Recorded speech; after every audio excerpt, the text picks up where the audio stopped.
Hello everyone, welcome to Janaki kitchen stories. இப்போ நான் உங்களுக்கு உடம்புக்கு ரொம்ப ஆரோக்கிய ஹெல்த்தியான ஃபுட்டான ப்ரோக்கோலி வித் பொட்டேட்டோ ஃப்ரை எப்படி பண்ணுறதுன்றதை காமிக்கிறேன். அதுக்கு ஒரு சின்ன இன்க்ரீடியன்ஸ்லாம் பார்த்துக்கோங்க. ஒன்றுமே இல்லை, சிம்பிள் தான். ஒரு கொஞ்சம் ப்ரோக்கோலியோட கட் பண்ணி ஃபஸ்ட்டு ஹாட் வாட்டரில் போட்டு நல்லா சோப் பண்ணி வச்சுருங்க. அதுக்கப்புறமா கொஞ்சம் தாளிக்கிறதுக்கு கடுகு, சோம்பு, ஒரு சின்ன வெங்காயம், பொட்டேட்டோ, பீல் பண்ண பொட்டேட்டோ. ஓகேவா? இப்போ இதை என்ன பண்ண போகிறோம், நம்ம எப்படி பண்ணுறதுன்னு உங்களுக்கு காமிக்கிறேன். ஃபஸ்ட்டு இந்த ப்ரோக்கோலியில் ஒரு சின்ன பாத்திரத்தை வச்சு அதோட ஹாட் வாட்டர்லேருந்து அது ஃபுல்லாக வடிகட்டி வச்சுக்கணும். சோப் பண்ணி எடுத்துகிட்ட பிறகு அது நல்லா கொஞ்சம் ட்ரை ஆகட்டும். அதுக்குள்ளே நம்ம ஒரு கடாயை வச்சு ரெடி பண்ணணும். நல்ல கடாய் காஞ்ச பிறகு உங்கள்கிட்ட என்ன சில பேர் கடலை யூஸ் பண்ணுவாங்க, சில பேர் நல்லெண்ணெய் யூஸ் பண்ணுவாங்க. உங்களுக்கு என்ன பிடிக்குமோ அதை யூஸ் பண்ணிக்கலாம். நான் நல்லெண்ணெய் தான் யூஸ் பண்ணுவேன். ஆனியனை நல்லா இந்த மாதிரி சின்னதாக பொடியாக கட் பண்ணிக்கோங்க. நமக்கு தேவையான அளவுக்கு மட்டும் போட்டால் போகிறோம். நிறைய ஆனியன் போட்டாலும் நல்லா இருக்காது டேஸ்ட்டு. அதுக்கான ஒரு லிமிட்டான ஆனியன் போட்டால் போதும். எண்ணெய் நல்லா காஞ்சிடுச்சு.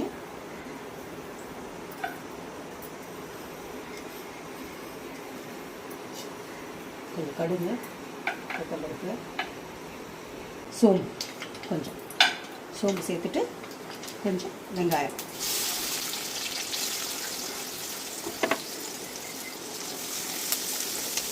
வெங்காயம் நல்லா போட்டு வதங்கணும். அதுக்குள்ளே நான் இந்த பொட்டேட்டோவை கட் பண்ணி வச்சுக்கிறேன். வெங்காயம் அங்கே ஒரு வதங்கிட்டோம். பொட்டேட்டோ கொஞ்சம் திக்காக இருக்கிற மாதிரி கட் பண்ணிக்கோங்க. ஏன்னா ப்ரோக்கோலி வேகிறதுக்கும் இது வேகிறதுக்கும் அப்போ தான் கரெக்டாக இருக்கும். ரெண்டுமே நம்ம ரொம்ப சின்னதாக பொட்டேட்டோ போட்டுட்டோம்னா அது ரெண்டும் சேர்ந்து குழஞ்சிரும். ப்ரோக்கோலி நிறைய பேருக்கு பிடிக்காது. பசங்களுக்கு கொஞ்சம் லைட்டாக கசப்பு தன்மை இருக்கிற மாதிரி இருக்கும். அதனால நம்ம கொஞ்சம் பொட்டேட்டோ ஆட் பண்ணிட்டோம்னா பசங்க ரொம்ப விரும்பி சாப்பிடுவாங்க. அதனால தான் நான் பொட்டேட்டோ ஆட் பண்ணியிருக்கேன்.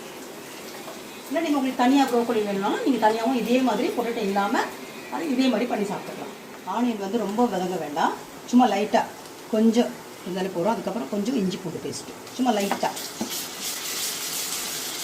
ஏன்னா பொட்டேட்டோ ஆட் பண்ணுறோம்ல, அதுக்காக கொஞ்சம் இஞ்சி பூண்டு பேஸ்ட்டு சேர்த்தா அது நல்லாயிருக்கும். சூப்பர் ப்ரோக்கோலினா இதை ஆட் பண்ணிடலாம். நல்ல ஹாட் வாட்டரில் போட்டு கொஞ்சம் நேரம் மூடி வச்சுருந்து அதுக்கப்புறமா எடுத்துகிட்டு நம்ம வடிகட்டி இந்த மாதிரி யூஸ் பண்ணணும். ஏன்னா இதில் சின்ன சின்னதாக சில பூச்சிகள்லாம் இருக்கும்னு சொல்லுவாங்க. கொஞ்சம் சால்ட்டு ஆட் பண்ணி ஹாட் வாட்டரில் போட்டோம்னா அதுக்கப்புறமா நெக்ஸ்ட்டு பொட்டேட்டோ பாருங்கள் இந்த மாதிரி பீல் பண்ணி வச்சுக்கோங்க. ஓகேவா? அப்போ தான் ரெண்டுமே ஒன்றா சேர்ந்து வேகிறதுக்கு கரெக்டாக இருக்கும். ரொம்ப தண்ணி ஆட் பண்ணாமல் அது வேகிற வரைக்கும் தண்ணி சும்மா ஒரு அரை கப்பு தண்ணி ஆட் பண்ணிவிட்டு கொஞ்சம் லைட்டாக உப்பு கொஞ்சமாக போட்டுட்டு இன்னொரு தடவை சும்மா லைட்டாக அப்படி மேஷ் பண்ணிவிட்டேன். ரொம்ப தண்ணி ஊற்றக்கூடாது, சும்மா கொஞ்சமாக ஊற்றினாலே போதும். அது ஆவிலே பாதி வெந்துடும். அப்படியே கொஞ்சம் நேரம் சிம்மில் விட்டுட்டு முடிக்கும். பாருங்கள், ப்ரோக்கோலி கொஞ்சம் லேசாக அதுலேயே கொஞ்சம் தண்ணி விடும். அதனால தான் நான் தண்ணி கொஞ்சம் கம்மியாக வைக்க சொன்னேன்.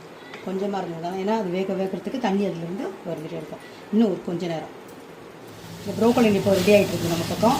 இந்த சைடு இப்போ தண்ணியெல்லாம் நல்லா வற்றிட்ட பிறகு கொஞ்சமாக சிம்மில் வச்சுட்டு லைட்டாக மிளகாத்தூள், நம்ம காரத்துக்கு ஏற்ற மாதிரி டேஸ்ட்டு எவ்வளோ தேவையோ ஒரு அரை ஸ்பூனோ இல்லை ஒரு ஸ்பூனோ அவங்கவுங்களுக்கு எவ்வளோ காரம் பிடிக்குமோ. எனக்கு எங்கள் வீட்டில் கொஞ்சம் காரம் கம்மியாக தான் சாப்பிடுவோம். அதனால் நான் காரம் கம்மியாக போட்டுருக்கேன். உங்களுக்கு தேவையான நீங்கள் கொஞ்சம் கூட போட்டுக்கோங்க. இப்போ நல்லா மிளகாத்தூள் போட்டாச்சு. கொஞ்சம் ஹை ஃப்ளேமில் வச்சுட்டு கொஞ்சம் நல்லா டீப் ஃப்ரை மாதிரி அப்படியே கொஞ்சம் நேரம் விடணும். இந்த தண்ணியெல்லாம் நல்லா வற்றிடுச்சுன்னா அதுக்கப்புறமா அப்படியே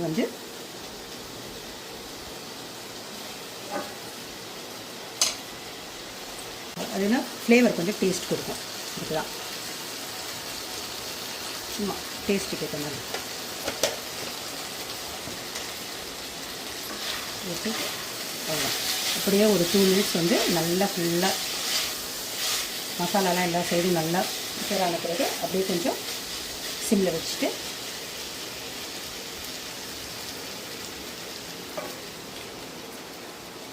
அப்படிதான்.